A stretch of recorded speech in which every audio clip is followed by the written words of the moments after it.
you have a 3-step process to configuring a VACL.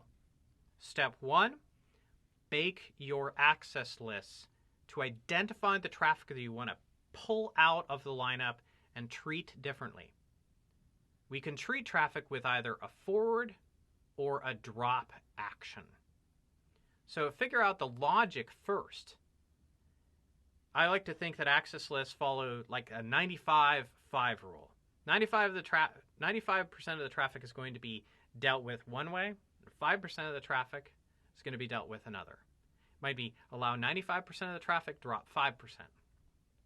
And in that case, if you're dropping 5% of the traffic, you probably want to build the access list to look for that kind of traffic that you don't want to allow. And so how do you do that? It depends. Depends on your challenges and the best ways to identify whatever it is you want to treat differently. Do you want to do that with a layer 2 access list? Maybe. I don't like configuring these, I'll be honest. I much prefer to configure everything that I need to with things that are a little bit more static, and those are IP addresses and the protocols that they use. And in my opinion, it's also better for the purpose of what they are. What is the purpose of a VACL? It's to filter traffic within a VLAN. And usually I'm not going to look for this MAC address talking to this MAC address. I'm not going to get caught in the weeds on that one. I'm going to be thinking, I don't want this protocol to communicate through this VLAN.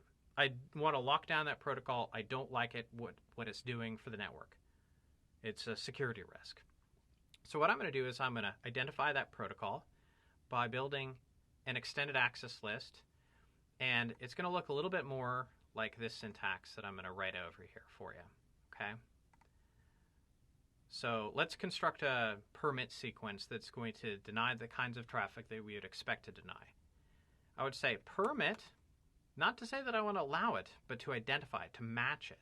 Think of these as match conditions. Permit, TCP, any, EQ, telnet. That's the kind of entry that I'm going to expect to find inside of an extended named access list for the purpose of a VACL. I'm going to expect to allow traffic from any IP address to any IP address, but lock it down for the application layer port. So this is going to say port 23 of TCP.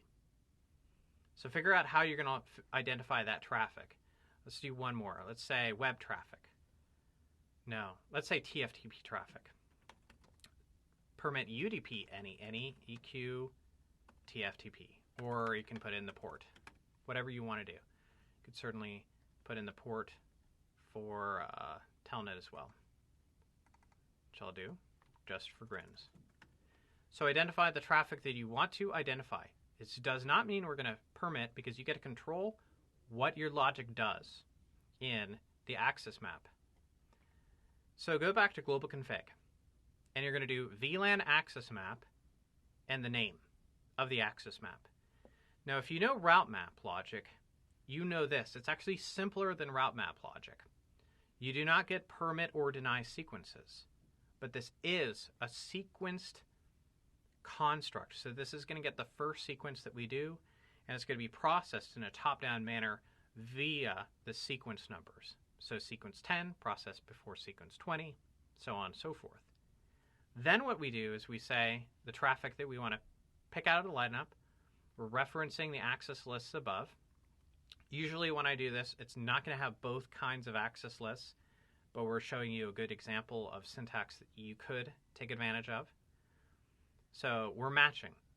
Doesn't mean anything until we apply the action.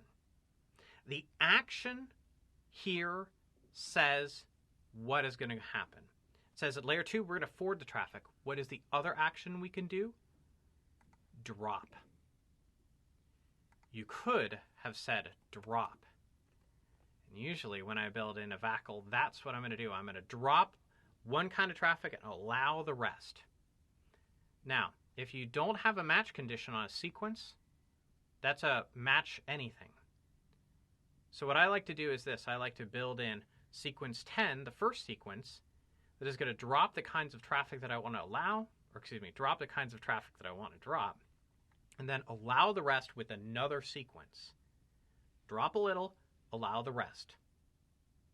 Then, it's not doing anything yet, because it's just a example of logic. It's a set of rules, logic, that hasn't been applied anywhere. You then apply that logic to a set of VLAN lists. Now, I hope you understand why what I've been trying to tell you is more often than the case than this example. You're going to be applying this, maybe disallow telnet traffic, disallow TFTP traffic in a range of VLANs. You wouldn't use this syntax typically to filter traffic or allow only these kinds of traffic from this MAC address and this MAC address, or this MAC address and this IP address. It doesn't make sense. It's apples and oranges. It's just, it's a strange example. But again, we want to learn from the syntax here. So we say VLAN filter, reference the name, which is case sensitive. The convention, by the way, is to uppercase your names. Route maps, VACL maps, yeah. Uppercase this. It's going to stand out. So you say VLAN filter. I never like to call things simple because this isn't simple. Then VLAN list. Then the list of VLANs that you're going to apply this bridging filter to. And so that gives us the basic building blocks of building a VACL.